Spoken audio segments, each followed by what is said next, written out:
Coal mining has been the lifeblood of much of Appalachia for over 140 years, since not long after the Civil War. Mining has declined, but those lucky enough to have a coal job get paid pretty well. But that's not always been the case. Thanks to years of union organizing in Appalachia, wages and benefits went up. But that organizing had a price, though, and today we're going to tell you about that price that was paid in one eastern Kentucky county. Hello, folks. I'm Steve Gelly, along with Rod Mullins, and this is Stories, a History of Appalachia.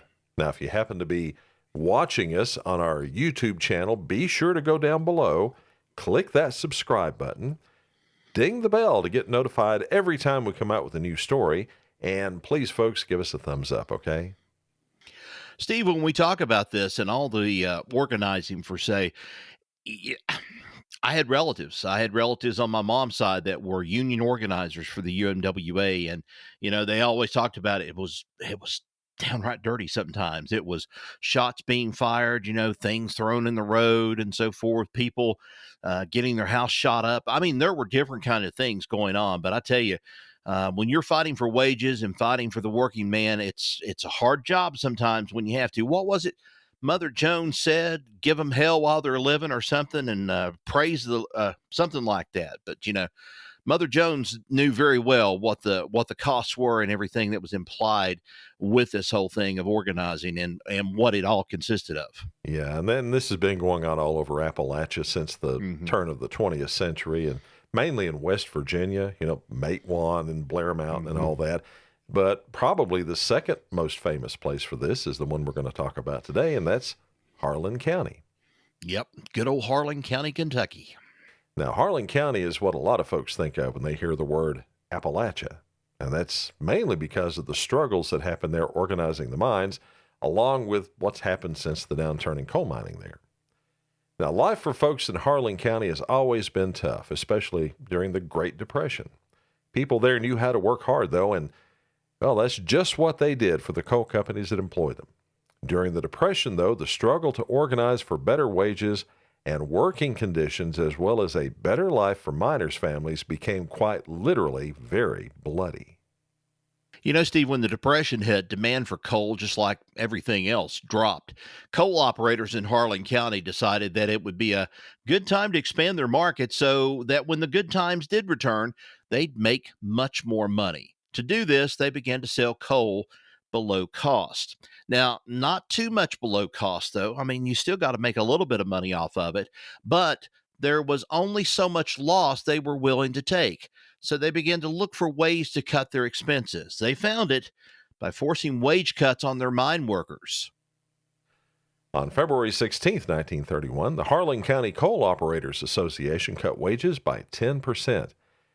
This was the move that prompted the United Mine Workers to expand its recruitment efforts in Kentucky to fully organize the mines. The mine owners struck back in the way they always did. They fired employees who were known union members, then used hired enforcers to kick them out of company housing, just like they did in Matewan, West Virginia 10 years earlier. Now, instead of just taking it this time, the workforce went out on strike out of sympathy for those who were recently fired. Those who were let go had few places to go since most of the housing, if not the towns themselves, were owned by the mine operators. One of those places not so owned was the town of Everts, and many of the fired miners found refuge there. Well, during this strike, nearly 6,000 men were idled. That's a lot of men during those times, especially back in the early turn of the century, the 20th century. 6,000 men were idled, leaving only 900 on the job mining coal. Now, those who were working in the mines themselves were protected by, you guessed it, private mine guards who were deputized by the Harlan County Sheriff, J.H. Blair, who fully supported the mine owners. Now, Blair's men exchanged gunshots with striking miners who themselves would attack and beat strikebreakers. Probably, though, the most violent incident between miners and strikebreakers happened on May 5th, 1931. On that day, a group of strikers lay in ambush for the scabs to arrive at the mines. When they showed up for work, the striking miners opened fire on them. 3 strikebreakers and 1 striking miner were killed in the shootout, known as the Battle of Everts. Now, this incident prompted the Kentucky governor to call out the National Guard to enforce order. When the Guard got to the Everett's mine, they replaced the deputized mine guards, then promptly broke up the picket lines, much to the surprise of the striking miners who were expecting the National Guard to protect them as they fought for better pay and working conditions. This wasn't the end of the violence, though. On May 24th, a Union rally was tear-gassed. Sheriff Blair then made an announcement that striking miners would no longer have a right to assemble, contrary to the U.S. Constitution. Blair had previously referred to the strikers as Reds. He also started a policy of conducting house-to-house searches for Union leaders on his own authority. And Rod, all this prompted Florence Reese to write the Union song, "Which Side Are You On?" after Sheriff Blair showed up at her house to search for her husband, Sam, one of the Union leaders. Why don't you tell us about that? Yeah, know that song very well. I've heard that and hear it in my mind right now, going back to the Pittston strike. But while at the Reese home, the officers ransacked the place, then set up a watch for Sam, intending on shooting him when he showed up. Sam fortunately was warned of this and stayed away that night. When it was all over, Florence tore a sheet from the wall calendar and wrote the words to that famous Union fighting song to the tune of the Baptist hymn, "Lay the Lily Low." As she said, in Harlan County, there was no neutral. If you wasn't a gun thug, you was a Union man. You had to be. Well, Blair's reference to Reds came from an actual attempt by the Communist Party to organize Appalachian mine workers during this time. The National Miners Union tried to succeed where the United Mine Workers had so far failed. Men joined the NMU, and soon 10 local lodges sprang up. The union was officially chartered, and this communist union soon opened soup kitchens throughout Harlan County to feed those in need. Their efforts were in vain, though, because by this time, communists had already become hated as they had been targets 10 years before of the U.S. Attorney General throughout the country. And the more locals learned about communists and communism, which included atheism, they turned against the National Miners Union. Few miners were willing to associate with the NMU, and their strikes failed miserably in 1931 and 1932. Communist organizers were frequently shot, and one, Harry Sims, was killed in Harlan. And eventually, the National Miners Union just flat out gave up, shutting down their soup kitchens and leaving Harlan County for good. You know, Steve, that kind of answers one of the questions that I had at one time. I always ask my dad and maybe some family members too, where did the union get this label of being communist or being a part of something communist? Well, it was that association with that communist mine union, or however you wanted to call it, and the label kind of stuck. So they decided if one was, then they all were to a certain degree. I guess all of the mine workers or unionizing efforts were all considered to be communistic in some ways, but it wasn't. So, as the decades rolled on and changes in Washington helped the UMW organize the mines, FDR's National Industrial Recovery Act prompted the right to organize, outlawing discrimination and preventing mine owners from firing an employee based on union membership. Because of this new law, about half the coal mines in Harlan County started running as open shops, allowing union membership without requiring it. The wages paid by those mines soon rose to equal the pay in mines in the rest of the country. Well, I guess you would think all was well by that time, right? No, no, sir, not at all. Was it, Steve? Oh, no, it was not. In 1933, the UMW started a membership drive, resulting in a pro-union minister finding a bomb under his house. The house was later shot at. A union organizer's car was shot up and his apartment bombed not once, but twice. All this resulted with the hated Sheriff Blair being voted out of office in 1933. In his place came T.R. Middleton, who'd run as pro-union. But for some reason, things got worse under Sheriff Middleton. Let me tell you. In 1934, snipers fired on a miners' rally, and a worker was pistol whipped by deputies. By the end of 1934, threats against union miners and the mine operators and Middleton's quote-unquote deputies had gotten so bad, the UMW itself asked the governor to again send in the National Guard. The request was granted, and the Guard came back to the Harlan County coal mines.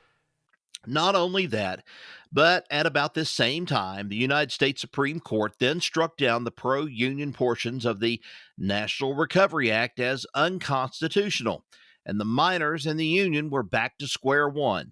Open shops very quickly began to close, going from 18 to just one. But, as they would say, hope springs eternal. In 1935, the Roosevelt administration got the Wagner Act passed. This law outlawed yellow dog contracts, company owned unions, blacklists, and discrimination on the basis of union activity. As you can imagine, the coal operators were most unhappy with the Wagner Act. On July 7th, a crowd of people were in the town of Harlan celebrating the passage of the new law, when suddenly a group of deputies plunged into the celebrating crowd, beating several of them, then dispersing the group. On September 29th, federal troops were sent into Harlan County to maintain order and protect the miners after that July 7th incident. They stayed until things kind of calmed down, then left, but were brought back 2 more times that year for the same reason. Governor Ruby LaFoon, who was actually running for re-election in 1935, and I guess wanted to be on the side of the miners, I suppose, he stated that the actions of the mine guards was, quote, the worst reign of terror in the history of the county. In September 1935, reform-minded county attorney Elman Middleton got in his car, started it up, and, well, no but easier way to say it than this, he was soon in a million pieces after his car blew up, sending his engine a quarter-mile away. Wow, that must have been a lot of explosives to do that trick. Wow. I would say more than one stick of dynamite. That's true. Oh, I would say so, too. Well, in January of 1937, 2 cars belonging to United Mine Workers organizers were bombed, and snipers shot at another union leader and his wife. In February, 3 cars drove to that same leader's house and fired 25 shots into the home, wounding his wife and son and killing another son. A court witness was assassinated in June. And that's not all. In 1939, another strike was called, and yet again the National Guard was brought in to keep order. Instead, another battle happened, the Battle of Stanfill, in which 2 strikers died and 2 guardsmen were injured. By this time, things began to kind of settle down a little bit. The company paid deputy system was abolished in 1938. And that same year, a 7-month agreement was signed between the operators and 12,000 miners, with the new contract ratified on July 22, 1939, which covered all the mines in the county. And with that, the war pretty much came to an end, which, to be honest, isn't to say that all the violence magically disappeared. There were incidents during the 40s and 50s and on into the 60s and 70s, but nowhere on the scale that occurred during the 1930s. Yeah, it seemed like in the 1930s, they all pulled the stops out, no matter what it was, because I know the first thing I think about is that documentary that you can see, I think on YouTube right now. I believe you can watch it. Harlan County, USA, I believe what it's called. And you see the struggle going on between the miners and the coal operators and so forth. But, both of them, you have to say this. Coal operators were ruthless on one regard, and the mine workers were determined to come up with a way to unionize and get things straightened out, no matter what the cost. So they both were kind of, I guess you could say, warring against each other all the way through until they reached some kind of common ground. Well, I think what really set this bit apart with Harlan County was the fact that it happened during the Great Depression. Mm-hmm. Things were desperate, times were hard, and this stuff it didn't start and stop. It just kept going for 10 years, just about, nonstop. Now, you and I both have grown up in Southwest Virginia, and I remember a lot of these coal strikes that happened through the 60s, 70s, and kind of into the 80s. I left Virginia in early 80s, and a lot of this that we're talking about happened. Jack rocks thrown in the road to put out tires from scab coal truck operators, shots being fired, drivers being pulled out of the truck and beaten up. All that stuff has happened. but not continuously for 10 years, maybe 6 months or a year, and then things that go back to normal for a few years, and then have another strike with another contract pending, and the stuff would happen again. But this was really brutal back in the 30s. It really was. Yeah, it was, because even if you look at the Pittston strike was nowhere near anything of this magnitude, because the mine workers were doing what? They were practicing civil disobedience was what they were doing. And then, of course, there was Vance's asset protection team. They were pulled in here from all places, and a lot of people referred to them as mercenaries is what they were when they came in. A lot of them, that's what they did. They just did nothing but security and things like this for a living. They videotaped people. They followed people. Yeah, the miners, and there's stories of the miners throwing out the jack rocks and different things like that. But yeah, you're right, Steve. Nothing on the comparison of what was going on in the 1930s. And I have to say also, not just in Harlan County, Kentucky, there were other small communities, even in southwestern Virginia and also in eastern Kentucky, that were fighting for union rights. And we're talking about hired guns, people up in the hills taking pot shots at people. Union organizing was a rough field to be involved in. And, I've heard the tales of bullets whizzing over people's heads and different things like that. Well, folks, that's the story of the Harlan County Coal War. Another story in the history of this place we call home, Appalachia. Thanks for listening. You can subscribe to the audio version of the Stories podcast in many ways at Apple Podcasts, Stitcher, Spotify, Odyssey, Audible, Good Pods, Google Podcasts, or on your favorite podcast app. And as I said earlier, you can subscribe to our YouTube channel by clicking the subscribe button below the video on YouTube. Till next we meet, y'all take care. So long, everybody.